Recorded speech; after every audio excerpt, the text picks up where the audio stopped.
پیغمبر علیه الصلاۃ والسلام د حضرت ابوبکر سره په غار ثور کې وخت تیروي چې کله 3 ورځې تیرې سولې پیغمبر علیه الصلاۃ والسلام چې کله د کافرانو او د مکې د مشرکانو د دوی په تلاش کې کم ترتیبونه او هغه ترتیبونه سره آرام د پیغمبر علیه الصلاۃ والسلام د هغې څه وروسته د حضرت ابوبکر سره د غار څه 3 ورځې بعد راوځي. د حضرت ابوبکر غلام د عامر ابن فهیره هغې د ابوبکر 2 اوښان چې ابوبکر د ډیره وخته د هجرت دپاره تیار کړي دي هغه اوښان یې ورته راوستل. په هغې اوښانو کې پر یو اوښ باندې د مخ او د لارې وړلو دپاره ځکه عامر ابن فهیره شپانو ته په غرو کې لارې ډېر ورمعلومي نو هغې پر دې اوښ باندې جلا سپور سو. پیغمبر علیه السلام او ابوبکر پر دې بل اوښ باندې سپور سو. پیغمبر علیه الصلاۃ والسلام د ابوبکر سره یو ځای سپور دی چې کله لاره باندې روان نو در یو منزله پورې چې ولاړو د غرمې وخت رالی. د غرمې په وخت کې د کیکر درخته ولاړه ده. پیغمبر علیه الصلاۃ والسلام د ابوبکر سره په معیت کې د حضرت ابوبکر رضی الله عنه ته د الله رسول دته بل ساه واچو چې کله دغه درخت سایه ته راوصلو نو حضرت ابوبکر رضی الله عنه عامر ابن فهیره پر یو لوړ ځای ودراوی چې شاوخوا به نگراني کوي چې په موږ پسې څوک رانسي او په خپله چې شاوخوا وکتل د غره په لمن کې یو شپانه دی هغه پسونه سره یې په خپله هغې له ورلی هغې ته وایي چې زموږ خو مسافر یو د لارې که د خوراک څه بندوبست در سره یي موږ د دې لارې مسافر یو. د عربو ډېر ښه عادت و هغې کې د مسافرو د میلمنو د اکرام ډېر ښه مزاج ولو. نو هغه شپانه ورته وایي چې زما سره خو څه نسته او زما په دې حیوانانو کې داسې حیوان هم نسته چې هغه شودي وکړي. نو حضرت ابوبکر ورته وایي چې سړی د شیدو ورکولو نه ورکول دا د الله تعالی په قدرت کې دي ته صرف د یو حیوان موږ ته اجازه وکړه. هغې یو ډنګره بزه ده یا د هغه رمې یو حیوان دی د هغې اجازه یې ورته وکړه.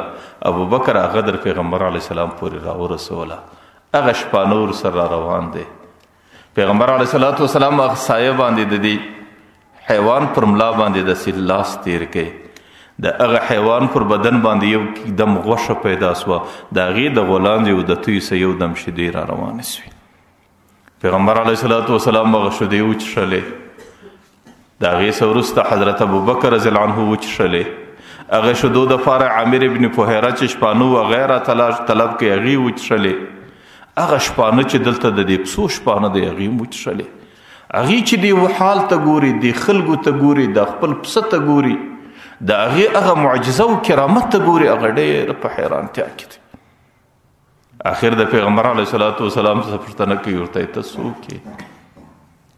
دی ورته انا محمد بن عبد المطلب انا محمد بن عبد الله ابن عبد المطلب زه د عبدالله بچی یم عبدالله د عبدالمطلب بچی دی. هغه ورته ته هغه سړی چې په مکه کې تا خلک بېدینه بولي د دینه دې اوښتی بولي. پیغمبر علیه الصلاۃ والسلام ورته و زه هغه سړی هغه شپانه پیغمبر علیه الصلاۃ والسلام پر لاسو پر پښو باندې مچ کړي ورته سړی خلک که هر څه وایي خلک که هر څه ګایږي خلک که هر قسم ویناوي کوي لیکن زما د طرفه پر تا باندې مکمل اعتماد و یقین دی د پیغمبر علیه الصلاۃ والسلام پر لاس باندې هلته د شهادت کلمه وایي او په اسلام باندې مشرف کیږي. پیغمبر علیه الصلاۃ والسلام په هغه ځای کې صرف کښېناستی د ګرمۍ څه ځان خلاصوي لیکن د هغې په معجزه او د هغې په برکت الله تعالی پر هغه مځکه باندې داسې رحم وږدي چې یو کافر الله تعالی د ده په ذریعه پر هغه ځای د جهنم د اور ورسره بچاوي.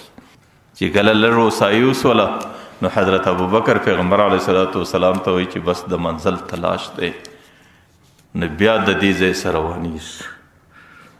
چې کله پیغمبر علیه الصلاۃ والسلام د ابوبکر سره وځي د مکې څخه قریش چې کله د دوی په تلاش کې ناکامه سلو نو ابو جهل زړه نه سړی دی په مکه مکرمه کې دا اعلان کړی که چیرې محمد او ابوبکر د هغې معلومات موږ ته چا راوړل هغې به په انعام کې 100 اوښان ګټي.